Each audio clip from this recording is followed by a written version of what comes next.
I'm Ulla Suokko from wisewomanenergetics.com.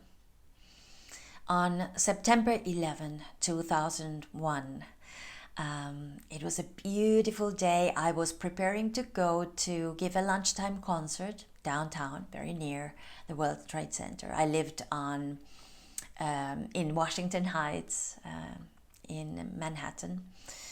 And I got a message from Finland saying, watch the news. My friend knew that I never watched TV, so I turned on my TV and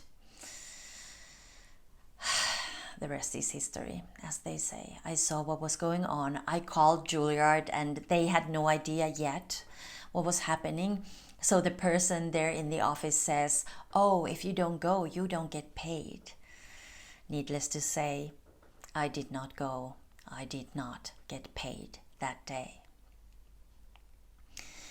My first reaction was, what can I do to help? How can I help? So I would look up and I say, use me, show me the way. Let me do what I can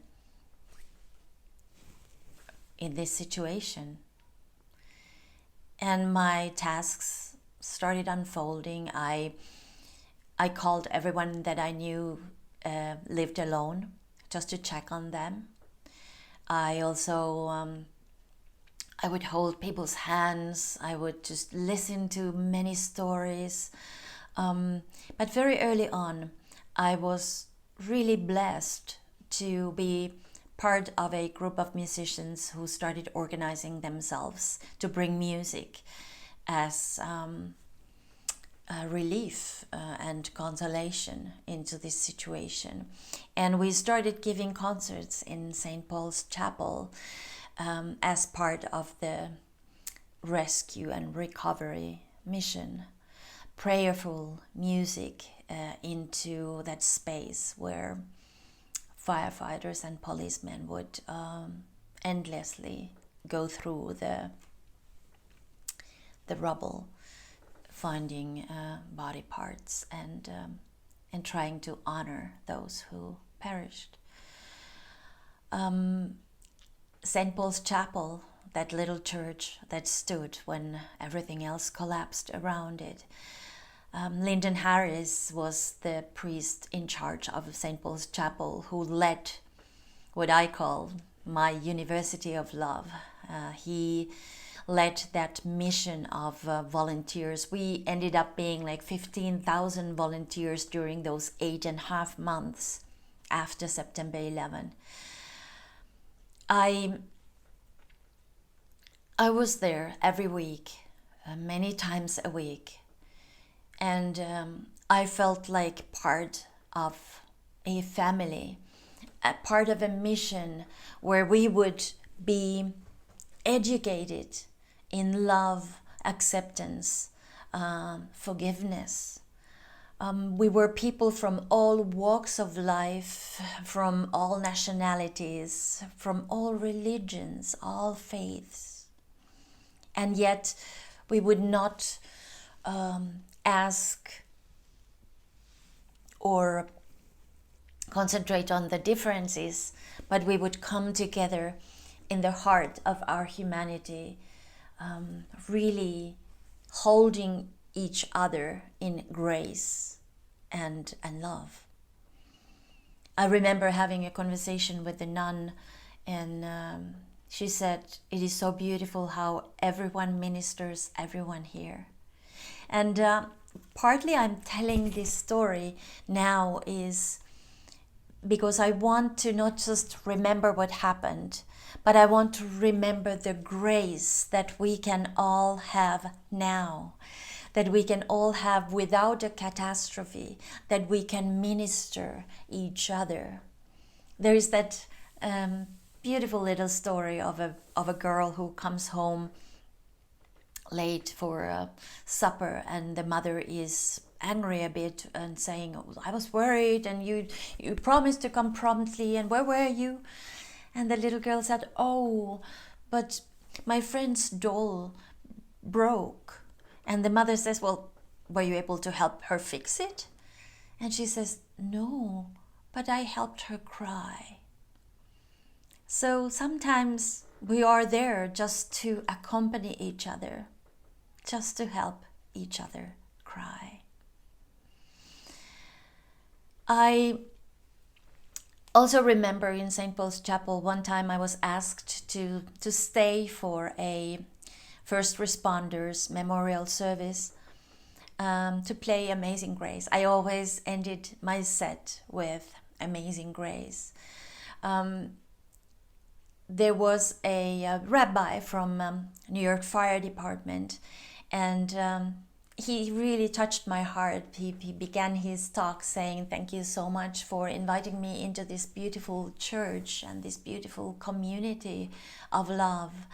And he told his story of how his family was received by Catholic nuns when they fled the atrocities in Europe during the Second World War. And he spoke so beautifully. He said, one of the most beautiful symbols of humankind is the cross, because it points straight to heaven and across to each other. And I thought, this is beautiful. We can come together as one human family. We can look through the lens, through the eyes of love and acceptance and support and trust, instead of looking to argue about the differences. In the end, what is there but love and grace? Amazing grace. So I invite you today to really think what is important for you, and how to choose to increase that and expand that in your life, and how to honor that in your life, and how to accompany those around you in their moment of life, not trying to fix them or change their minds or convince them to think as you do, as we do, but to accompany them, to listen to them, to allow those veils that separate us to be melting away, so that we can all be bridges of light between hearts, between cultures, between people on this planet. I wanted to record my first solo flute CD in 2002, and I had already decided that I want to record it on September 11, 2002. Not so much to look back, but to look forward, to bring hope and healing. I wanted to find a studio for that recording, and I wanted the studio to be very special, good energy, so that I could just meditate and allow myself to be an instrument of peace. And I couldn't find what I liked, so I again talked to the universe and I say, okay, find me a studio. And then one day I get a phone call. It turns out to be a wrong number. But for some reason or another, maybe I liked his voice, we start talking. And it turns out that he's somewhat connected in the music business. I don't really remember the details. I just remember the feeling of loving talking with him. And I told him about my recording project and how I was looking for a studio. And he said, oh, I know exactly the person that is the right one, this beautiful sound engineer that is my friend. And he gives me a phone number of a woman, of a sound engineer.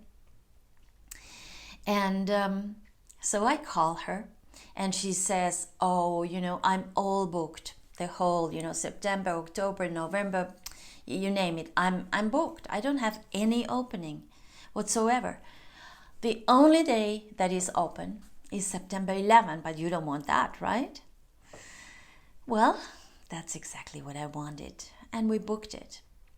And her studio was beautiful. She gave me permission to light candles, and she was a feng shui master, so the energies were quite right. And she actually recorded analog, and it was a beautiful experience. And mind you, her contact came from a wrong number.